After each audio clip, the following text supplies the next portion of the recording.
మొన్ననే మన నాయకుడు పెద్దలు తెలంగాణ సాధించిన నాయకుడు కేసీఆర్ గారిని కమిషన్ ముందుకు పిలిచిండు. అంతకుముందు హరీష్ రావు గారిని కమిషన్ ముందుకు పిలిచిండు. ఆయనకున్నదంతా ఒకటే షోకు, నేను నెల రోజులు జైలున్నా లుచ్చా పని చేసి వీళ్ళని కూడా పెట్టాలి ఒక కొన్ని రోజులు, అదొక్కటే ఆయన షోకు. ఆయనకున్న పైశాచికానందం అదొక్కటే.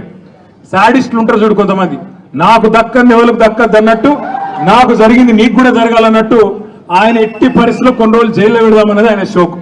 అందుకే నేను అలా అధికారులకు కూడా చెప్పిన, మీకు పైకి వెళ్ళి రావచ్చు ఆదేశాలు, ఇప్పటికే దబ్బన వస్తే పెడితే పెట్టుకోర్ర పోయి ఏముంది, మీరు పంపితే కూడా 15 రోజులు పోయేస్తా ఏమున్నది, మంచిగా రెస్ట్ తీసుకొని వస్తా అని చెప్పిన. ఇప్పుడు కూడా మళ్ళీ చెప్తున్నా, తప్పు చేయలేదు, తలదించుకునే పని ఎంత మాత్రం చేయలేదు. తెలంగాణ ప్రతిష్టను పెంచే పని చేసినాం, తెలంగాణ ప్రతిష్టను ఆకాశం స్థాయికి తీసుకుపోయే పని చేసినాం తప్ప తప్పు చేయలేదు. అది కాళేశ్వరం ప్రాజెక్టు కావచ్చు, ఫార్ములా ఈ కావచ్చు, ప్రపంచంలోనే అతిపెద్ద లిఫ్ట్ ఇరిగేషన్ ప్రాజెక్టు కాళేశ్వరం.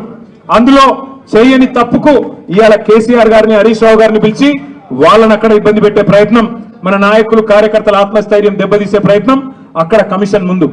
ఇక్కడ ఏసీబీ అని పెట్టి మరి ఇక్కడేదో జరిగిపోయిందని చెప్పి ఏ కరప్షన్ జరగని ఒక కేసులో యాంటీ కరప్షన్ బ్యూరోని ఇన్వాల్వ్ చేసి మా ఆర్ఎస్ ప్రవీణ్ అని చెప్పిండు, నా చరిత్రలో ఇంతకంటే తుపేల్ కేసును ఎప్పుడు చూడలే, 26 ఏళ్ళు ఐపీఎస్ అధికారిగా పనిచేసిన ఇంతకంటే తుపేల్ కేసు నా జీవితంలో చూడలేదని చెప్పి వారు కూడా చెప్పినారు. అంటే ఇట్లాంటి కేసులు పెట్టి ఏదో సాధిస్తాను రేవంత్ రెడ్డి గారు అనుకుంటున్నాడు.